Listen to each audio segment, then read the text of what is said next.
முதல் வாசகம் திருத்தூதர் பணிகள் நூலிலிருந்து வாசகம். அதிகாரம் 25 இறைவசனங்கள் 13-21 முடிய.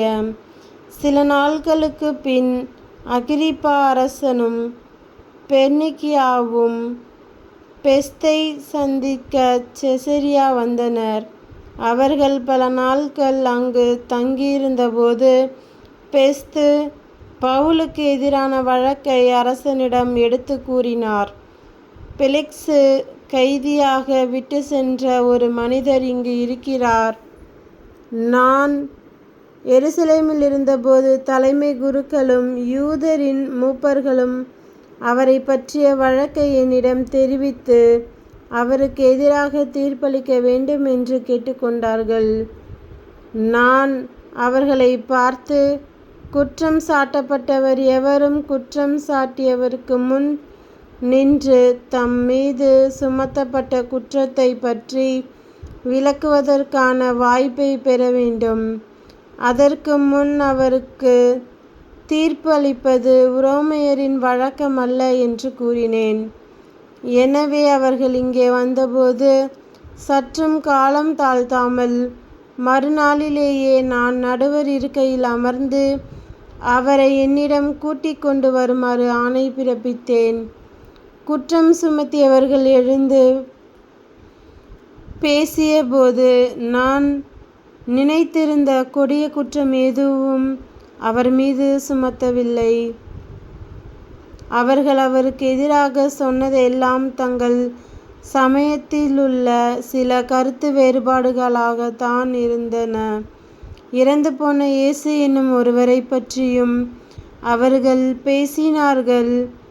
இந்த இயேசு உயிரோடு இருப்பதாக பவுல் சாதித்தார். இக்கருத்து சிக்கல்களை பற்றி கேட்டதும் நான் குழம்பி போய், நீர் எருசலேமுக்கு வருகிறீரா? அங்கு இவை பற்றி விசாரிக்கப்பட விரும்புகிறீரா என கேட்டேன்.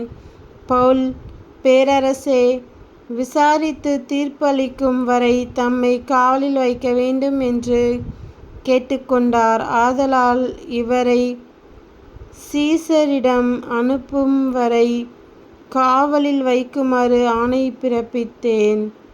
இது ஆண்டவர் வழங்கும் அருள்வாக்கு. இறைவா, உமக்கு நன்றி. நற்செய்தி வாசகம். புனித யோவான் எழுதிய நற்செய்தியிலிருந்து வாசகம். அதிகாரம் 21 இறைவசனங்கள் 15-19 முடிய. அவர்கள் உணவருந்திய பின் இயேசு சீமோன் பேதுருவிடம், யோவானின் மகன் சீமோனே, நீ இவர்களை விட மிகுதியாக என் மீது அன்பு செலுத்துகிறாயா என்று கேட்டார்.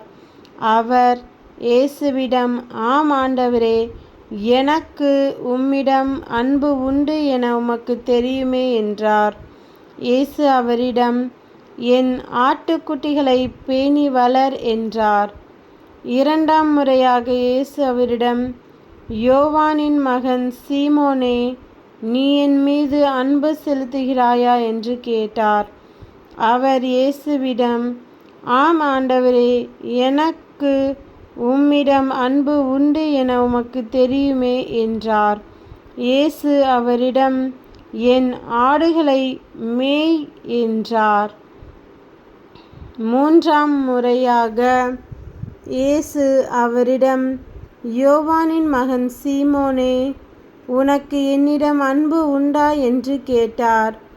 உனக்கு என்னிடம் அன்பு உண்டா என்று இயேசு மூன்றாம் முறை கேட்டதால் பேதுரு துயருற்று அவரிடம், ஆண்டவரே, உமக்கு எல்லாம் தெரியுமே, எனக்கு உம்மீது அன்பு உண்டு என்பது நீர் அறியாத ஒன்றா என்றார். இயேசு அவரிடம், என் ஆடுகளை பேணி வளர். நீ இளைஞனாக இருந்தபோது நீயே இடையை கட்டிக்கொண்டு உனக்கு விருப்பமான இடத்தில் நடமாடி வந்தாய். உனக்கு முதிர்ந்த வயது ஆகும்போது நீ கைகளை விரித்து கொடுப்பாய். வேறொருவர் உன்னை கட்டி உனக்கு விருப்பம் இல்லாத இடத்திற்கு கூட்டிச் செல்வார் என உறுதியாக உனக்குச் சொல்கிறேன் என்றார். பேதுரு எவ்வாறு இறந்து கடவுளை மாட்சிப்படுத்தப் போகிறார் என்பதை குறிப்பிட்டே அவர் இவ்வாறு சொன்னார். இதை சொன்ன பின் பேதுருவிடம், என்னை பின்தொடர் என்றார். இது கிறிஸ்துவின் நற்செய்தி. கிறிஸ்துவே உமக்கு புகழ்.